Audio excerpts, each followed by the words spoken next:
Mi padre vino a Cuba porque ya tenía su hermana mayor y un hermano, que creo que era mayor también, en Estados Unidos.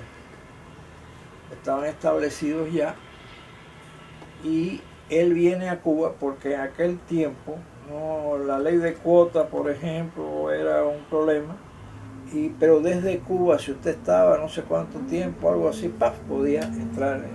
Pero ese año mismo se acabó aquella ley y esa es la razón de que se creara la primera comunidad yiddish en Cuba, ¿no? O sea, de gente de Europa Oriental, que venía para eso.